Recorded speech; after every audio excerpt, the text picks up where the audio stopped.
Our veteran today is being sponsored by Representative Miller. Representative Miller, you're recognized to introduce the Veteran of the Week. Members, I'm pleased to have with me today Emery Gregory. Emery Gregory was in the United States Air Force, also served in the Air National Guard. He was a tech sergeant, was serving during the time of roughly 1952 to 1960. He was in the Tactile Air Command, which was known as TAC back in the day. Some of you might be familiar with that. And he was in the Aerospace Defense Command. He earned about 10 awards, so many, but just some highlights from those. He received the Korean Defense Medal, the Cold War Victory Medal, and the Ronald Reagan Cold War Era Medal. So I met Mr. Gregory when I was, about a year ago in the fall, and I was out meeting people in his neighborhood, and I kept hearing from house to house I'd go, they'd say, you need to go to see this guy, Emery Gregory. And in fact, they called him GPA. You need to go see GPA. So after about the fifth time, I'm like, who is this GPA?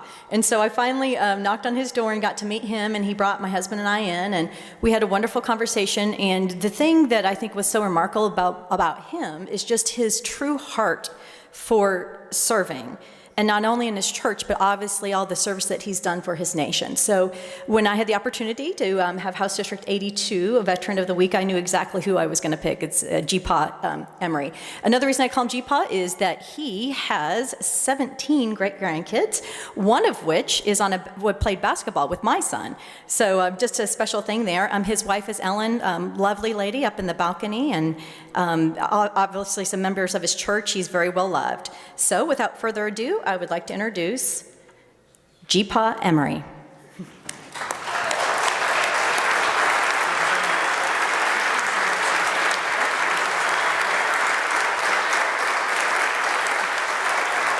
Thank you. Sergeant Gregory, you're recognized for a few comments. Let's say the Pledge of Allegiance to the American flag. Members and guests in the gallery, please rise as you're able for the pledge.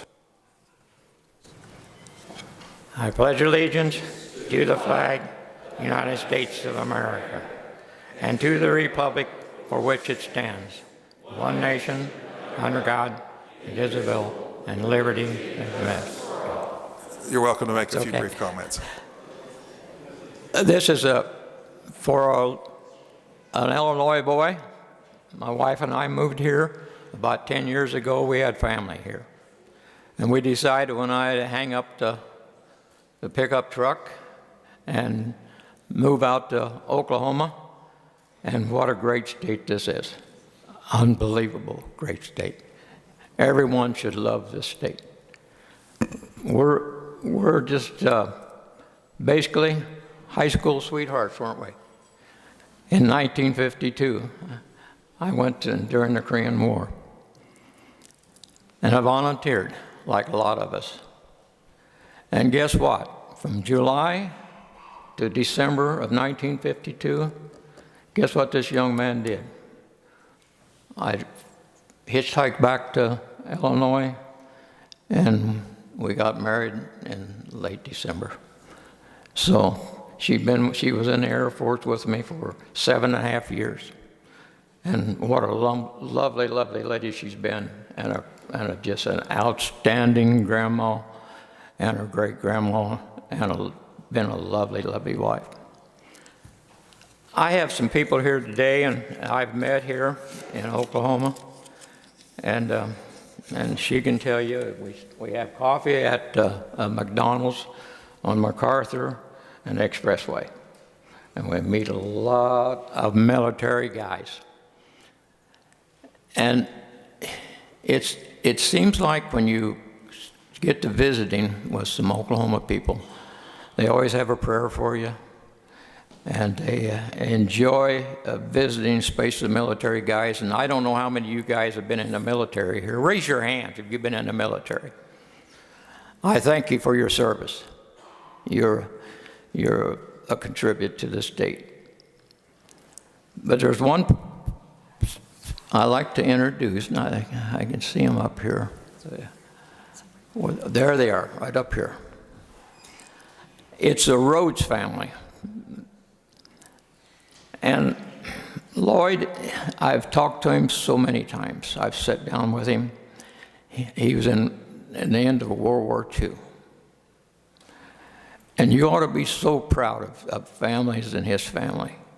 Visiting with him, there's 10 people in his family. His mother was a single woman raising 10 kids in Paul Valley, Oklahoma.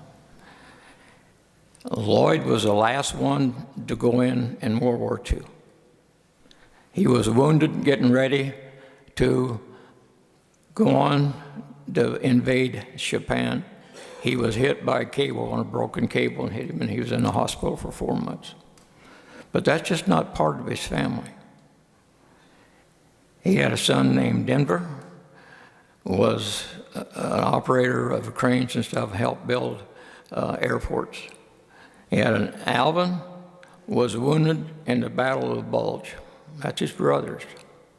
All of these are his brothers. And Walter was wounded in France and lost a lung. And Charles, he was in the Air Force. And Thurman was killed during the invasion of Luzon, probably one of the worst losses for Americans from the Japanese. And I want to honor them. Lloyd's sitting right up there. Stand up, Lloyd.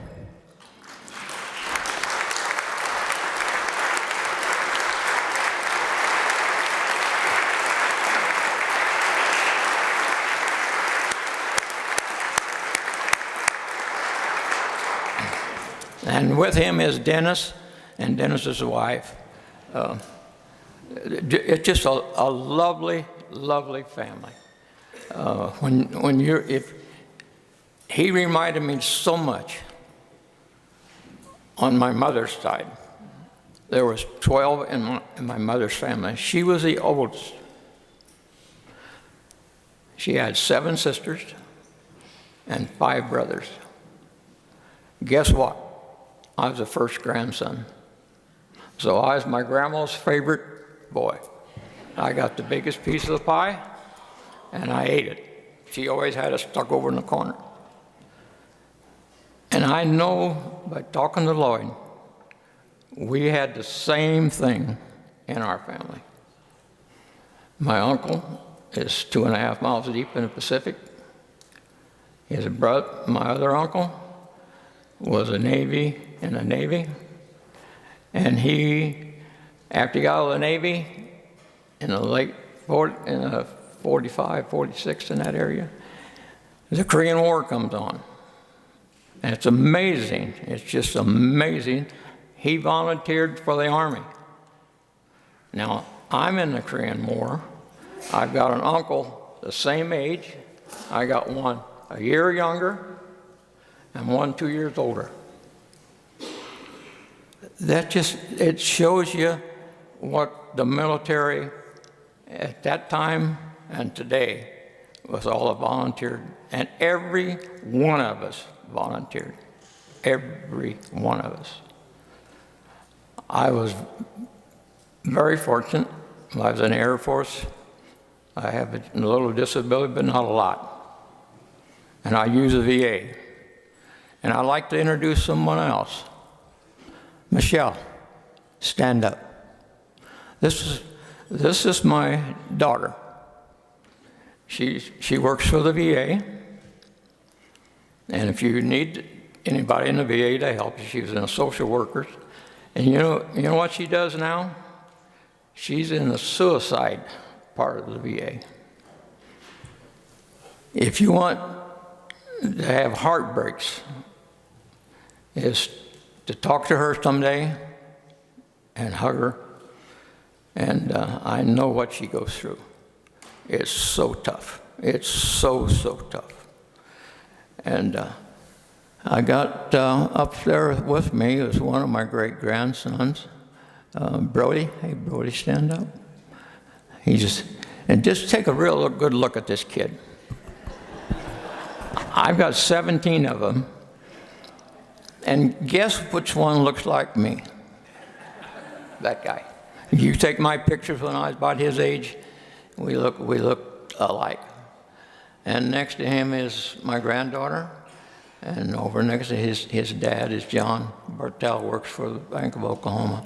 And right next to him, the big guy up there, that's Adam Dieselhorst. He's the youngest of the 4 boys out here. And this has kind of been our family. But I'd like to talk about one of my grandsons. I had 4 granddaughters and 5 grandsons. There's 4 of them out here. I don't know if you can see a pin. See that pin right there? See that pin? That's 101st Airborne. And I can remember in Illinois when 9/11 happened, my grandson, and he just loved to put the flag up. There wasn't anybody loved the flag more than he did. He'd beat you over the farmhouse. He lived right in the old farmhouse, and we built a new one. He'd beat you to the thing to get the flag up as a kid. He was very patriotic. And when 9/11 happened, he said, Grandpa, when I get out of high school, I'm going to the Guard unit, the National Guard. He went to Fort Benning, was the top of his class. He decided it wasn't tough enough. So what did he do? He got the officers to get him in. He got him to 101st Air Force. Got in there, and guess what he did? He was training for the Special Forces. We lost him, be this April, 10 years ago. Now here's a young fella that was just starting high school in 9/11 and lost his life in the same war. That's hard to believe. When we had World War II, and we did it in less than 4 years, a little over 4 years. And some of these older guys around here looking at me and talking to me, they know what happened. But he was a nice young fella.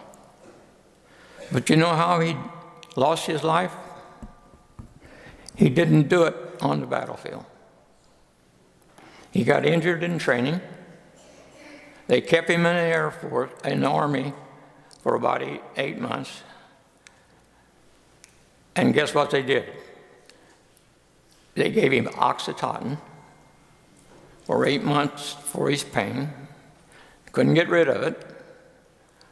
So guess what happened? They took him out of the Air Force, out of the Army, put him in a VA over in Illinois. Guess what they did? Did the same thing. Didn't cure what he had, but they gave him Oxycontin. And guess what happens? You get addicted to it. Everyone, I look around here, I see every one of you. The biggest job you have in this state is keeping young, whether it's in the military, whether it's in high school. You've got to keep it away from them. Don't let them have it. Every one of you, you work on that. Every one of you. I'm looking right down there. And I've seen it. My daughter's seen it. And there's 20 suicides a day in the service. This 86-year-old, I love these veterans. I love these military guys. They're part of me. They're part of you that went in.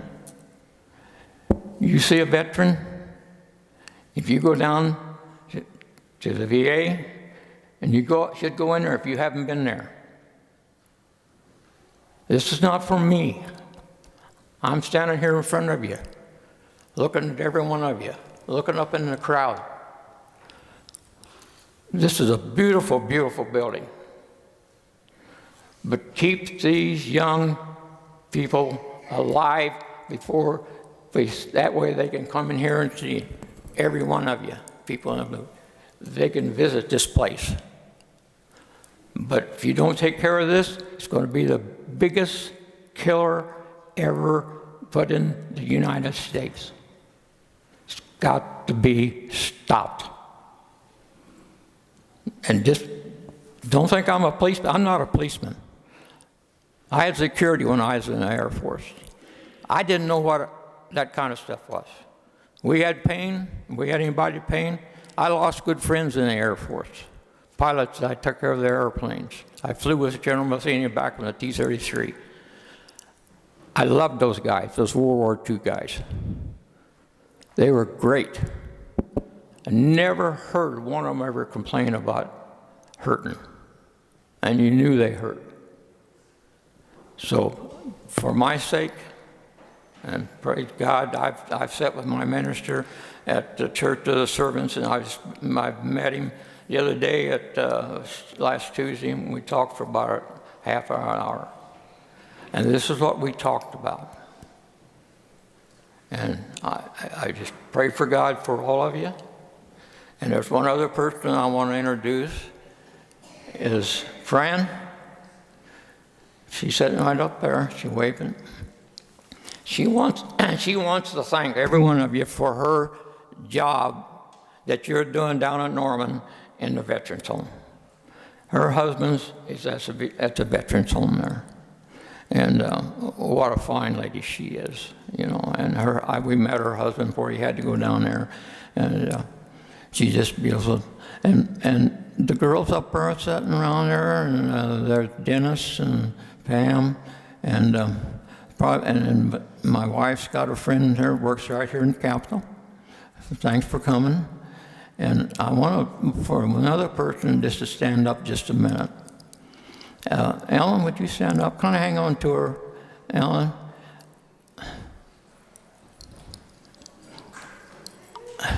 Take a good.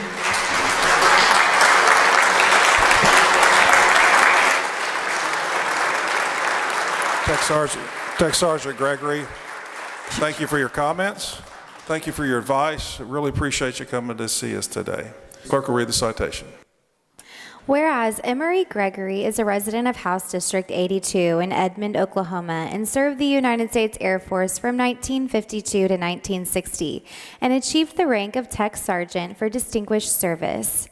And whereas Emery Gregory received the United States Air Force Conduct Medal, National Defense Medal, American Defense Medal, Korean Defense Medal, Cold War Victory Medal, Air Force Service Medal, Guard Reserve Service Medal, Air Force Longevity Service Ribbon, Korean 65th Year Medal, Ronald Reagan Cold War Era Medal.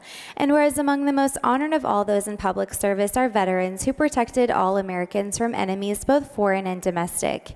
And whereas the state of Oklahoma holds our veterans in the highest esteem and appreciates the sacrifices and contributions they have made to preserve our freedoms and way of life. And whereas the Oklahoma House of Representatives of the first session of the 57th Legislature takes great pride in honoring you as Veteran of the Week. Now therefore, pursuant to the motion of Representative Nicole Miller, and the Oklahoma House of Representatives extends to Emery Gregory sincere commendations and directs that this citation be presented.